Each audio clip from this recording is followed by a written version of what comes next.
Have you ever had one of those moments, that sudden aha, when a complex problem just sort of clicks into place? Mm. Or maybe that really undeniable gut feeling that something was absolutely right or terribly wrong, even when you couldn't logically explain why? Oh, definitely. It's that little whisper, right? That inner knowing. Exactly. Feels like a compass inside you sometime. It's such a universal human experience, that little flicker of insight, often before conscious thought really takes over. Yeah. And for many people, it feels, well, a bit vague, almost mystical sometimes. But our deep dive today suggests it's actually much more than just some fuzzy feeling. Absolutely.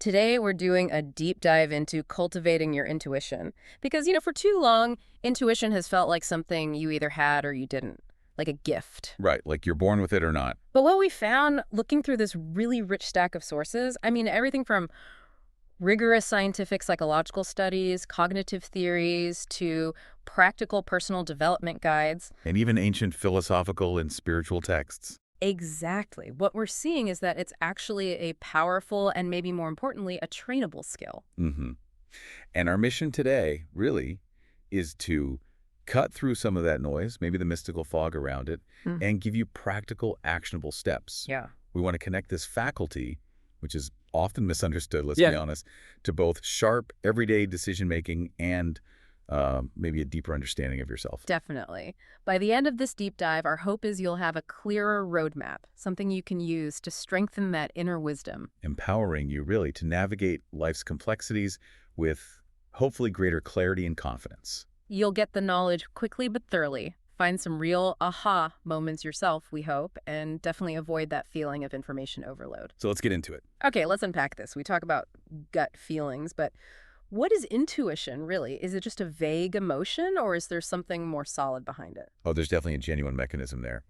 Fundamentally, intuition is often defined as an immediate insight or perception, something distinct from conscious reasoning. Immediate, okay. Yeah, and what's fascinating is how you see thinkers from really different fields converging on this. You got someone like Carl Jung, the psychoanalyst. Right. He saw it as an irrational function, but basically perception via the unconscious. And then you have someone like Daniel Kahneman, the Nobel-winning economist. Thinking fast and slow, right? Exactly. He described it as the automatic generation of solutions without needing extensive logical arguments. They're kind of describing the same core idea from different angles. That's really interesting. So it's this knowing without knowing how, but it's not fringe. It's seen as a core cognitive function. Precisely.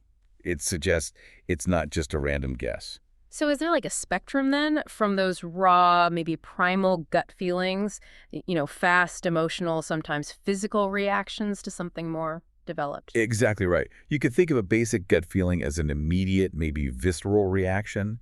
And yeah, it can be influenced by past experiences, even our biases, frankly. But then there's what you might call cultivated intuition. That's far more refined. It builds on experience, on knowledge. It improves in accuracy and reliability with practice. So you can actually get better at it. You can. It's like upgrading from just a hunch to a more reliable, experience-driven guide. That makes a lot of sense. So, okay, beyond just sounding cool or being vaguely helpful, why should we actually bother cultivating it? What are the real tangible advantages? Well, the advantages are pretty significant, especially when it comes to making decisions. Think about situations where you have time pressure or you don't have all the information. Or things are really high stakes. Exactly. Intuition can be invaluable there. It helps you make swift, effective choices by leveraging patterns your subconscious mind has already picked up on. So it's like a shortcut, almost. You could see it that way, or maybe like a vital head start for your logical thinking.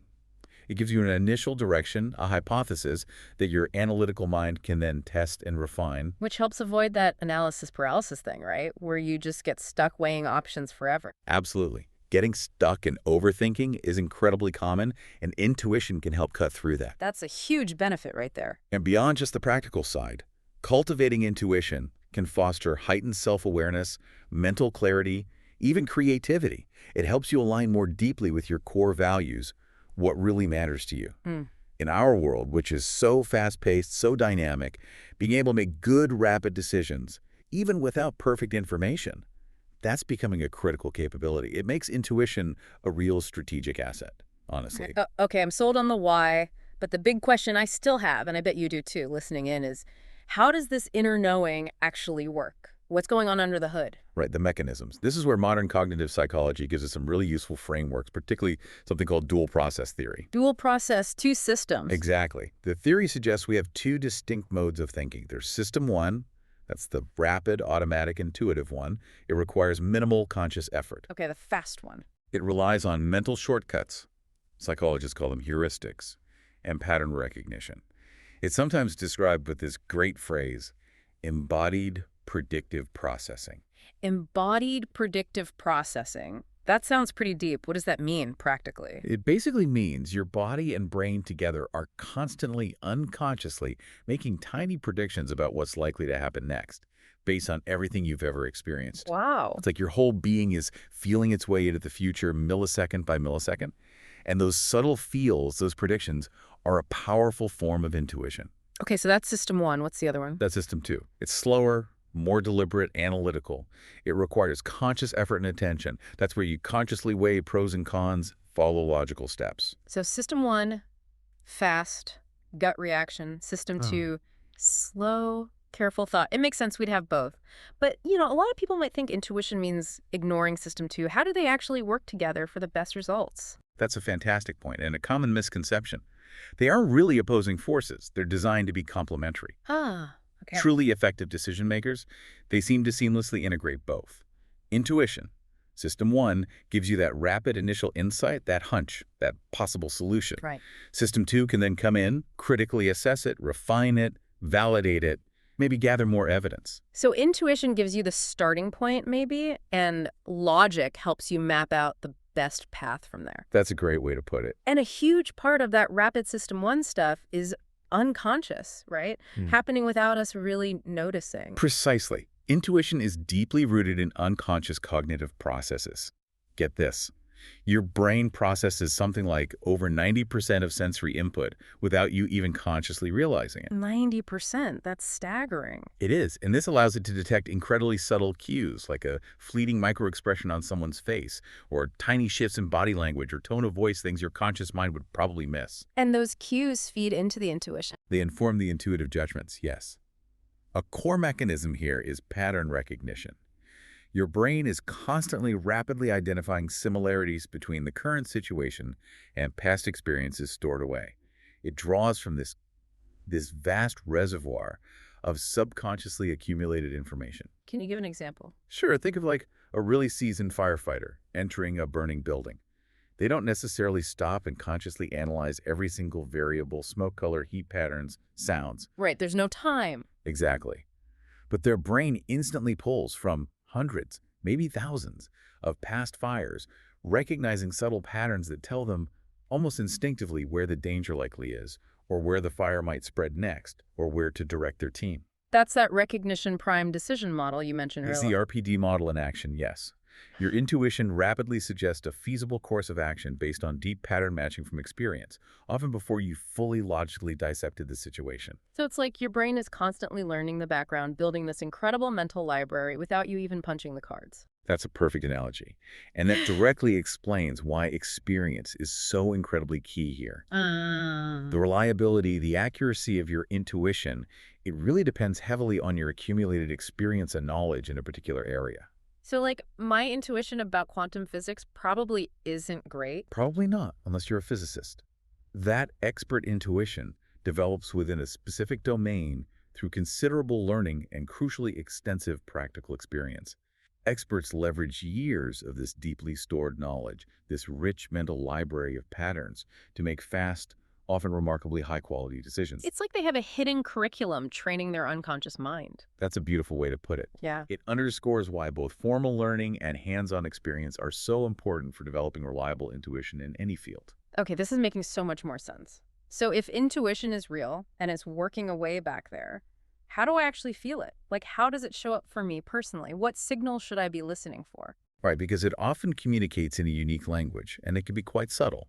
One of the most common ways is through physical sensations. The gut feeling. Exactly that. It could be a flutter, a tightening, maybe a sense of unease right in your stomach.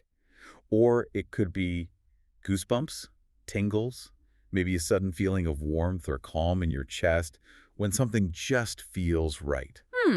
These are really your body's signals of alignment or maybe misalignment.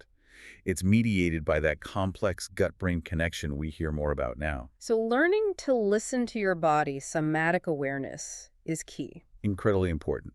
It's about being present in your own body, noticing those subtle shifts. I know exactly what you mean by that gut feeling. It's sometimes really hard to ignore. It can be. It also often presents as emotional responses. You might feel a sense of peace or clarity, maybe quiet confidence when a choice feels inherently right, Uh-huh. or conversely, a sense of unease, discomfort, maybe even a slight dread when something feels off, even if you can't pin down why.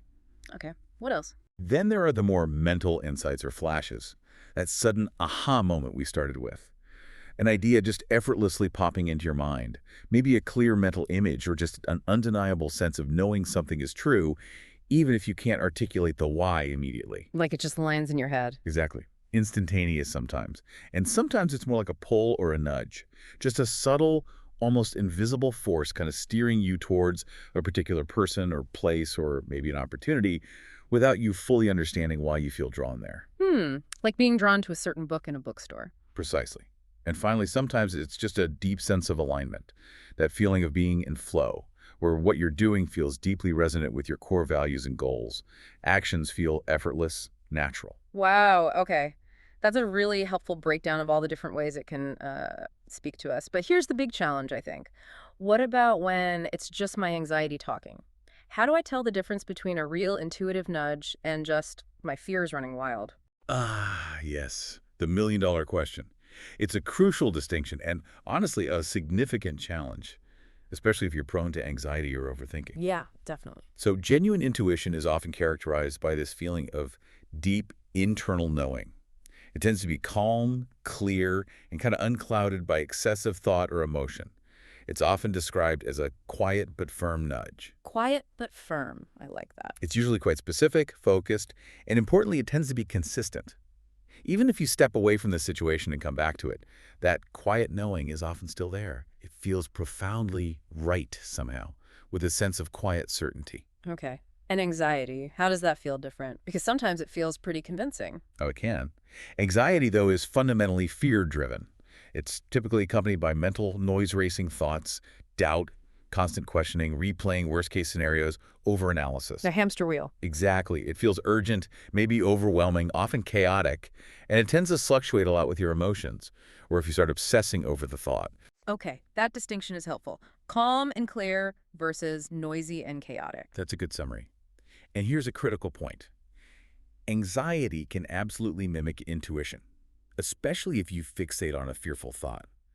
Your brain is wired to detect threats, right? So it can easily misinterpret persistent anxiety as an intuitive warning. So how do you tell them apart then? The core difference really lies in the quality of that internal signal. Intuition. Calm, clear, consistent. Feels like inner knowing.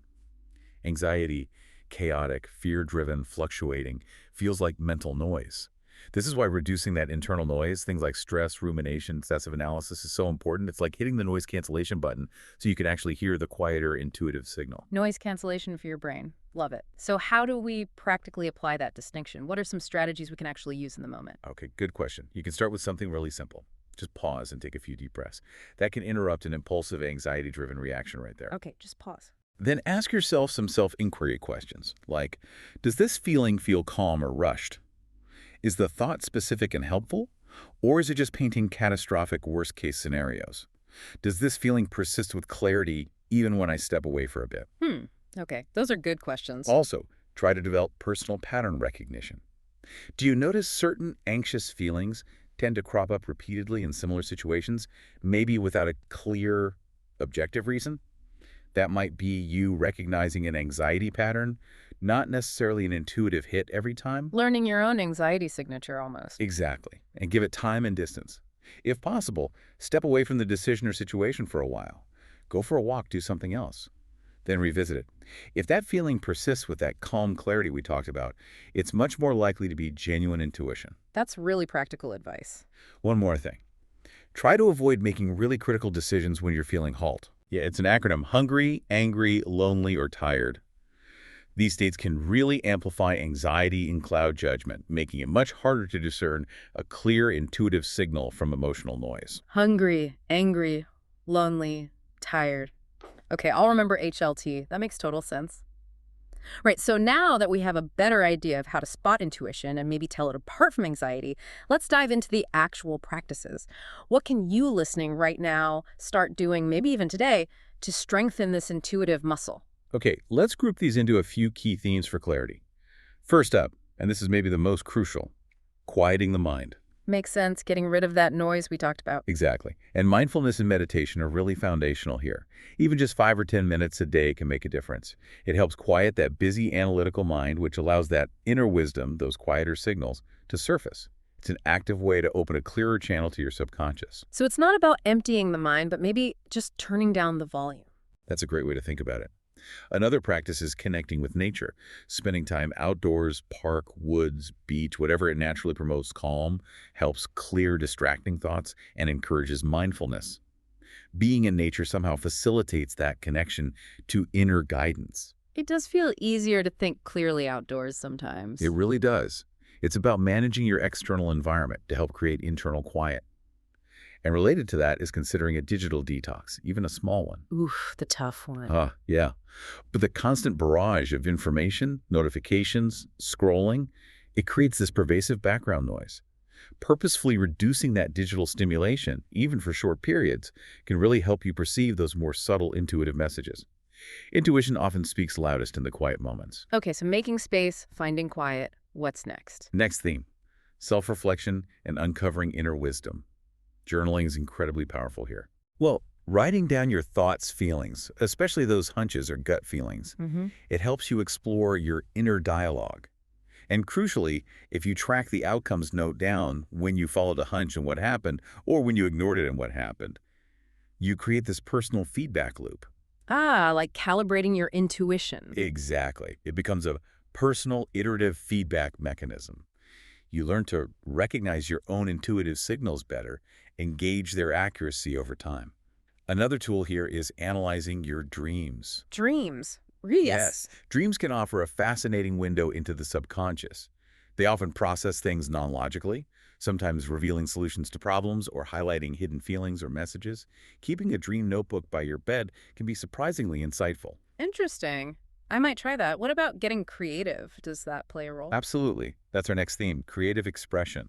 Engaging in creative activities, drawing, painting, playing music, writing, dancing, even things like mindful coloring or art journaling. Things that aren't purely logical. Exactly. These activities help you access nonlinear ways of thinking. They often bypass that purely analytical part of the brain and tap into subconscious insights. They encourage flow states, that feeling of being fully immersed, and that kind of implicit knowing. It's really fertile ground for intuition to bubble up. Getting out of your head and into a different mode of processing. I like that. Precisely. Then there's being more deliberate about asking for guidance. This theme is intentional inquiry. So actually asking your intuition questions. Kind of, yes. It involves consciously setting intentions. Like, before meditating or going to sleep, you might set an intention to be open to your inner voice, or you might ask a specific question you're grappling with. This seems to prime the subconscious mind, making it more receptive to relevant insights or guidance related to your question. It's a bit like tuning a radio to a specific frequency you want to listen to. Okay, tuning in. And finally, and this is crucial, you have to actually act on your intuition, at least sometimes. But the key is to start with low-stakes decisions. practice on the easy stuff first. Exactly. Practice trusting your first instinct on small choices where the consequences aren't huge, like which route to take home, what to order for lunch, which checkout line looks fastest at the store. Okay. Doing this builds confidence in your intuitive capacity. It helps you recognize the feeling of an intuitive hit without major pressure. It reinforces that intuitive muscle. And it's okay if you're wrong sometimes on these small things. It's all part of the learning process, that calibration we talked about. That's a fantastic point about starting small. Makes it much less intimidating. But it does raise a bigger question. Once we start listening to these nudges, even the small ones, how do we build confidence that they're actually reliable, especially for bigger things? How do we take it from, a good guess to a truly trusted guide? Right, moving from hunch to reliable insight. This is where the power of experience and domain knowledge becomes really critical again. Back to experience. Yes. Intuition's reliability improves significantly with consistent practice, absolutely, Hmm. but it's also deeply rooted in your accumulated experience and specialized knowledge in a given area. So the more you know about something, the better your intuition about it might be. Generally, yes. That expert intuition we mentioned, it comes from considerable learning and extensive practical experience within that specific domain. Experts are tapping into that vast internal database, that lifetime of observations, mistakes, successes, allowing them to make choices that seem almost automatic, but are actually highly informed. Okay. So actively expanding your knowledge base, being observant, paying attention in your field or areas of interest that continuously feeds your subconscious with valuable data, which in turn helps refine your intuitive guidance. So it's like you're consciously building up that internal library we talked about, making your intuition smarter over time. That's a great way to look at it. And the next absolutely crucial step, tied directly to this, is learning from outcomes, the feedback loop. Okay, tell me more about that. You have to make a conscious effort to systematically review and reflect on your past decisions, especially those guided by intuition, and look at the outcomes, what actually happened. Be honest about whether the gut feeling was right or wrong. Exactly. This process creates that critical feedback loop. It allows you to learn from both your successes and your mistakes. It helps you calibrate your intuitive judgment over time. Was that gut feeling really intuition, or was it maybe wishful thinking or fear? Hmm. This iterative process, it's kind of like running a continuous quality improvement cycle on your own decision-making. It transforms those subjective intuitive feelings into more objective learning opportunities. That's fascinating. So every decision becomes a chance to refine your intuition. But, even with experience and feedback, intuition isn't foolproof, is it? Are there pitfalls we still need to watch out for, even if we feel our intuition is pretty cultivated? You're absolutely right to ask that. It's powerful, but intuition is definitely not infallible. It can be, and often is, susceptible to cognitive biases. Biases, like mental blind spots. Exactly, systematic errors in thinking that can distort our perception and judgment. And the tricky thing is, these biases often operate quickly and unconsciously, sometimes even masquerading as intuition. Oh, that's sneaky. Like, what kind of biases should we be aware of? Well, there are many, but a few common ones include the availability heuristic. That's where you overestimate the likelihood of events based on how easily examples spring to mind, maybe because they were recent or vivid or emotionally charged, even if they aren't actually that common. Okay, like seeing a plane crash on the news and suddenly feeling flying is much more dangerous? Precisely. Then there's confirmation bias, which is huge. That's our tendency to seek out, interpret, and remember information in a way that confirms our pre-existing beliefs or hypotheses, while ignoring or downplaying contradictory evidence. We see what we want to see. Basically, yes. And another big one is overconfidence bias, having an unwarranted belief in the accuracy of our own judgments and abilities, thinking our intuition is more reliable than it actually is. Okay, availability, confirmation, overconfidence. Those sound pretty familiar, unfortunately. So how do we guard against these? How do we mitigate them when trying to use our intuition? Great question. First and foremost, awareness and self-reflection are key. Just knowing these biases exist and consciously reflecting on your own thinking patterns and past judgments is the essential first step. Just being aware helps. It does. Then, crucially, integrate rational analysis and data. Remember, intuition should complement, not replace, evidence-based thinking, especially for important decisions. Use your instincts as maybe an initial hypothesis generator, but then, Check the facts. yes, validate it with data, research, objective information where possible. This helps ensure your gut feelings are actually grounded in reality, not just bias. Okay, intuition plus analysis. Not either. Exactly. Another powerful strategy is actively seeking diverse perspectives. Talk to people who might see things differently, who have different experiences or expertise. Challenge your own assumptions. An outside viewpoint can often shine a light on biases you didn't even realize you had. Get out of your own echo chamber. Precisely. And finally, back to mindfulness and emotional regulation. Remember HLT. Don't make critical decisions when you're hungry, angry, lonely, or tired. Strong emotions can fuel biases and really contaminate your judgment, making it hard to tell if it's intuition or just, say, anger or fear speaking. Right. Manage your state before trusting the signal. That's really solid advice for keeping intuition reliable. Okay, we've covered so much practical ground, the how-to, the science behind it, the pitfalls to avoid. But, this is the deep dive, right? So let's zoom out a bit. What does intuition mean beyond just making better daily decisions or sidestepping problems? How does it fit into a bigger picture, maybe even a more profound one? That's an excellent question, and it opens up some really fascinating territory. Philosophers, for instance, have grappled with intuition for millennia. You look at someone like Henri Oh, Bergson. Morrison, okay. Now, he made this interesting distinction. He argued that our intellect tends to chop reality up into static parts to analyze it. But intuition, for him, offered something different. A direct apprehension of reality itself, a way to grasp the continuous flow or becoming of life, durée, as he called it. So intellect analyzes, intuition apprehends the whole flow. That was his idea. Mm. So while cognitive science shows us how intuition works neurologically, philosophy like Bergson's asks a deeper question. What is intuition for in our fundamental understanding of existence? Maybe it allows us to grasp truths or realities that pure analytical intellect might miss. That definitely feels bigger. It almost sounds, well, spiritual in some contexts, a way of Yeah. connecting to something beyond the everyday grind. It absolutely connects to spiritual and mystical traditions, yes. Mm-hmm. In many of these approaches, intuition is regarded as a kind of elevated form of awareness, maybe even a primary way of knowing spiritual truths. How so? Well, you have frameworks like the transpersonal model in psychology, which explicitly looks beyond our ordinary ego awareness.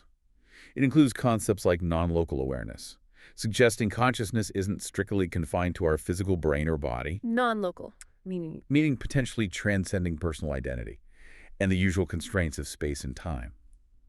Within this view, intuition might manifest as those sudden flashes of insight, profound dream messages, or even what some call downloads of wisdom that seem to come from outside your own knowledge base. like the clairs you sometimes hear about, clairvoyance, clairaudience. Exactly. Clairvoyance meaning clear seeing, clairaudience, clear hearing, clairsentience, clear feeling.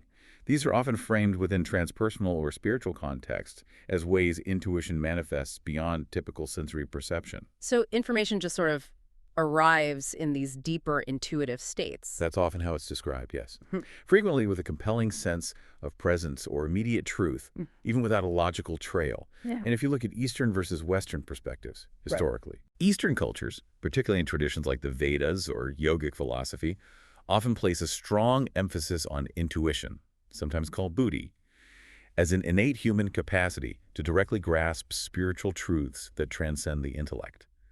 Meditation is often seen as the key practice to unlock this.